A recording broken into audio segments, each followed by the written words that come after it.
여러분 안녕하세요. 교리인 바이블의 오상원 목사입니다. 오늘 여러분들과 함께 구문항과 신문항을 통해서 하나님의 창조에 대해서 살펴보도록 하겠습니다. 우린 지난 시간에 하나님의 작정에 대해서 살펴봤는데요. 하나님의 작정은 무한하신 지혜로 모든 것에 대한 영원한 목적과 계획을 세우시고 그것을 다 이루시는데 그러한 것을 바로 하나님의 작정이라고 배웠습니다. 인간은 마음 먹고 계획한 대로 모든 일을 다 이룰 수 있을까요? 결코 그렇지가 않습니다. 유한한 인간은 수많은 계획들과 생각들을 하지만 그것을 다 이룰 수가 없습니다. 내가 이번 여름에는 해외로 가서 신나게 놀아야지라는 수많은 계획들을 세우고 휴가 계획을 세우지만 코로나로 인해서 갈 수가 없고 또 비가 와서 비행기가 결항되어서 가지 못하는 경우가 종종 있습니다. 근데 하나님의 작정은 하나님께서 세우신 영원한 목적과 계획은 반드시 이루어진다라는 것입니다. 하나님은 모든 것을 다 아시고 그 모든 일, 모든 때, 모든 사건, 모든 시간들을 결정하시기 때문에 하나님의 작정은 반드시 이루어진다라는 것을 기억하시기 바랍니다. 그리고 소율이 문답 8문항에서는 이러한 하나님의 작정이 두 가지 일로 이루어져 있다라고 배웠습니다.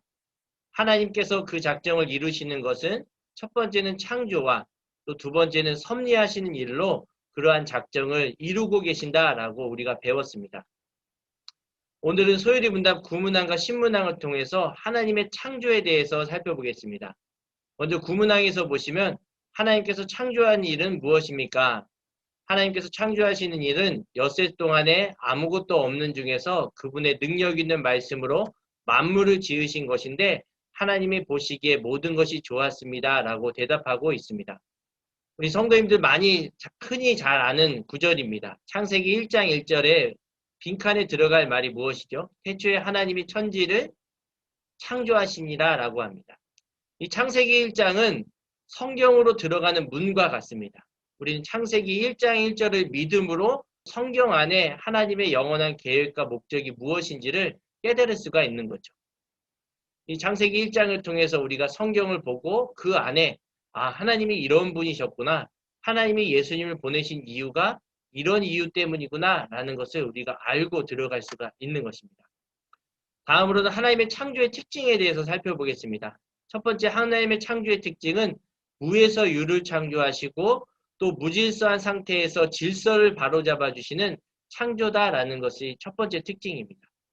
이 세상 모든 만물이 우연하게 저절로 생겨난 것이 아니라 하나님께서 특별히 아무것도 없는 중에 창조하셨다라는 것입니다. 무질서한 환경을 질서 있는 환경으로 바꾸시고 그러한 질서를 통해서 이 세계를 창조하시고 유지하고 계신다라는 것이 첫 번째 하나님의 창조의 특징입니다. 두 번째는 하나님은 능력의 말씀으로 창조하셨습니다. 인간은 어떤 것을 발명하고 또 개발할 때 재료가 필요하고 그러한 발명을 할 수 있는 도구가 필요합니다. 근데 하나님께서는 그러한 재료나 도구가 필요한 것이 아니라 능력의 말씀으로만 말씀하시니 그렇게 된지라라고 말합니다. 하나님의 창조의 두 번째 특징은 능력 있는 말씀으로 이 세상 만물을 창조하셨다라는 것입니다. 또 세 번째는 인간은 어떤 것을 개발하고 또 제품을 창조할 때 실수도 있고 또 그 다음에 시행착오도 있고 불량품도 생깁니다. 근데 하나님의 창조는 실수가 없습니다. 시행착오도 없고 불량품도 없습니다. 완전한 창조라는 거죠. 창세기 1장에서도 말씀하고 있듯이 하나님이 보시기에 좋았더라 라는 구절이 등장하듯이 하나님의 창조는 완전하고 완벽했다라는 것입니다. 이것이 바로 하나님의 창조의 세 번째 특징입니다. 네 번째 특징은 하나님의 창조는 무언가 부족해서 창조한 것이 아닙니다. 인간은 무언가 부족하고 또 더 나은 어떤 것을 추구하고자 발명하기도 하고 제품을 개발하기도 합니다. 근데 하나님의 창조는 무엇이 부족해서 더 나은 어떤 것을 위해서 창조한 것이 아니라 바로 하나님의 영광을 위해 창조했다라는 것입니다. 이것이 바로 창조의 네 번째 특징입니다. 다음으로는 소율이 문답 신문항을 살펴보겠습니다. 하나님께서는 사람을 어떻게 지으셨습니까? 라고 묻고 있는데요. 그에 대한 대답으로 하나님께서는 사람을 남자와 여자로 지으시되 자기의 형상대로 지식과 의와 거룩함으로 창조하시어 피조물을 다스리게 하셨습니다. 라고 말씀합니다. 인간 창조의 특징은 첫 번째는 하나님의 형상대로 창조했다라는 것입니다. 아까 살펴봤듯이 하나님의 창조는 여러 가지 특징들이 있는데 모든 만물은 하나님께서 말씀으로 창조하셨습니다. 말씀하시니 그대로 된지라. 무엇을 내라 하니 그대로 된지라 라고 말하고 있는데요.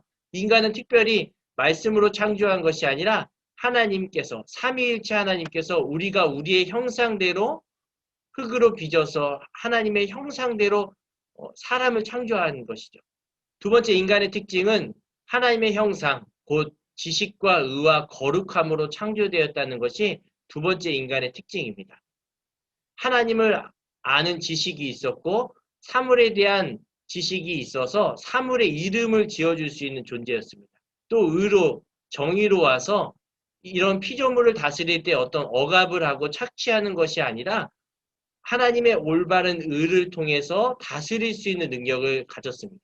또 세 번째 거룩함을 입어서 하나님과 대면하고 하나님과 교제할 때 어떠한 거리낌도 없고 장애물도 없었던 것입니다. 이렇게 고귀한 존재, 또 존귀한 존재로 하나님께서는 지식과 의와 거룩함으로 인간을 창조했다라는 것이 두 번째 특징입니다. 그리고 마지막 세 번째 특징은 인간이 이 모든 피조물을 하나님을 대신해서 청지기적으로 다스릴 수 있는 권한을 인간에게 주셨다라는 것이 인간 창조의 특징입니다. 그래서 우리는 구문항과 신문항을 통해서 하나님의 창조에 대해서 살펴볼 수 있었습니다.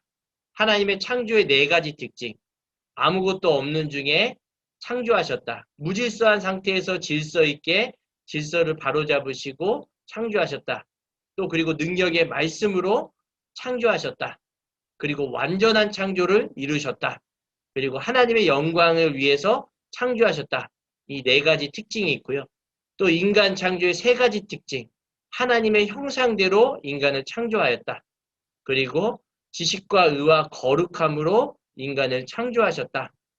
세 번째는 피조물을 다스릴 수 있는 권세를 인간에게 주셨다라는 것을 기억하셨으면 좋겠습니다. 하나님의 창조의 네 가지 특징과 인간 창조의 세 가지 특징이 어떤 것인지를 분별하면서 구문항과 신문항의 하나님의 창조에 대해서 꼭 기억하시는 모든 분들 되시기 바랍니다. 오늘은 구문항과 신문항을 통해서 하나님의 창조에 대해서 살펴보았습니다. 하나님의 작정을 이루시는 첫 번째 방법인 하나님의 창조에 대해서 살펴보았는데요. 내용이 많이 유익하셨나요?